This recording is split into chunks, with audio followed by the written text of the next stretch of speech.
ஒரு லட்சம் கொடுத்தால் ஒரு கோடி.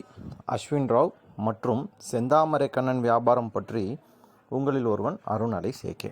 இன்றைக்கி தேதி 23/7/2023 ஒரு முக்கியமான விஷயத்த சொல்ல போகிறாங்க.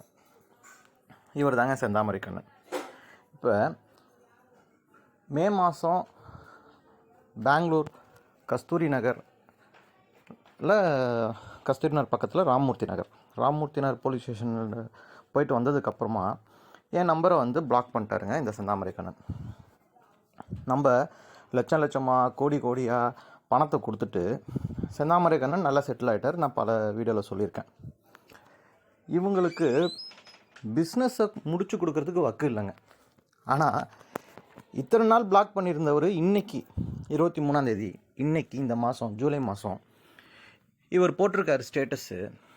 அதுவும் என்னை பிளாக்லேருந்து ஓப்பன் பண்ணியிருக்காரு. ஏன்னா நான் பார்க்கணும்ல, எனக்கு ஏதாச்சும் ஒரு ஹிண்ட் கொடுத்தா தானே நான் ஒரு வீடியோ போடுவேன். பாருங்கள், இன்றைக்கி அவரோட செந்தாமரை கண்ணன் சார்னு தான் போட்டு வச்சுருக்கேன். பாதி முகத்தை மட்டும் காமிச்சிருக்காருங்க. இது டிபிங்க. டிபியில் மிருகம் பாதி கலந்து செய்த கலவை நான். ரொம்ப சந்தோஷமாக இருக்குது, பயமாக இருக்குங்க எனக்கு. வெயிட் அண்ட் சீன் போட்டிருக்காருங்க. என்ன நடக்க போதோ தெரில. பாருங்கள், செந்தாமரை கண்ணன் கொஞ்சம் பொறுங்க. இதுதான் வெயிட் அண்ட் சீன் போட்டிருக்காரு. எனக்கு ரொம்ப பயமாக இருக்குங்க இதெல்லாம் பார்க்கும்போது. ஏன்னா நான் எப்போயோ வீடியோவில் எல்லாத்துலேயும் சொல்லியிருக்கேங்க, என் உயிருக்கு ஆபத்துனா அதுக்கு அஸ்வின் ராவ், ராதிகா அஸ்வின் ராவ், செந்தாமரை கண்ணன், அப்புறம் இப்போ ஒரு மருமகன் ராயன், இவங்க தான் காரணம்னு நான் சொல்லியிருக்கேன். ஏன் அப்படின்னா இவங்க எல்லாம் பணம் வச்சுருக்க ஒரு பெரும்புலி, பெரும் முதலைகள். ஏன்னா நம்மள்ட்ட தான் பணத்தை எல்லாத்தையும் வாங்கிட்டானுங்களே. நம்மள்ட்ட என்ன பணம் இருக்குது? ஒன்றும் கிடையாதுங்க. இவர் கூட இவர் தீனாங்க, இவர் கூட சொன்னார் வீடியோ போடாதீங்க, பெரிய பிரச்சனையாக இருக்குன்னு. இப்போ நான் வீடியோ போடுறது இவங்க எல்லாருக்குமே பிரச்சனை தான். ஆனால் வாயை திறக்க மாட்டேங்கிறாங்க. ஏன் வாயை திறக்க மாட்டேங்கிறாங்கன்னா சொல்கிறதுக்கு ஒன்றுமே கிடையாதுங்க.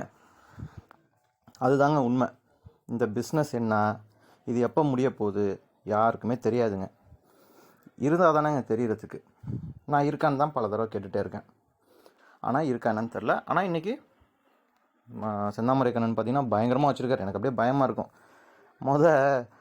அந்த மனுஷனை போயிட்டு அந்த பாண்டிச்சேரியில் ஒரு பாட்டிமா பேசிச்சு, சூத்தாலே நான் விட்றேன்னு. தப்பாக எடுத்துக்காதீங்க. அந்த அம்மாவுக்கு ஏதாச்சும் ஒன்று செய்ய சொல்லுங்கள். பாவம் 67 வயசில் அந்த அம்மா செத்துக்கிட்டு போச்சுன்னா அதோட ஆத்மா கூட இவனுங்களை சும்மா விடாது. இதுமாதிரி பல பேர் செத்து போயிட்டாங்க.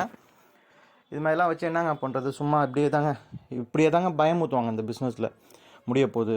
ஏன்னா இதில் பல பேர் பார்த்திங்கன்னா பச்சோந்தி மாதிரி இருப்பாங்க. என்னன்னு கேட்டிங்கன்னா அவங்களுக்குலாம் இவங்க 100 கோடி ரூபா 500 கோடி ரூபா சேர்த்து தர மாதிரி. என்னத்தங்க சொல்கிறது? கொடுத்த பணம் வருதான்னு பார்க்க சொல்லுங்கள். இவர் கொடுத்த செக்கை போட்டால் பவுன்ஸ் ஆகிடுது. செக்கு கொடுத்துட்டு பேமெண்ட்டை போய் ஸ்டாப் பண்ணி வச்சுருக்காரு. செக்கு போட்டால் செக்கு பவுன்ஸ் ஆகுது.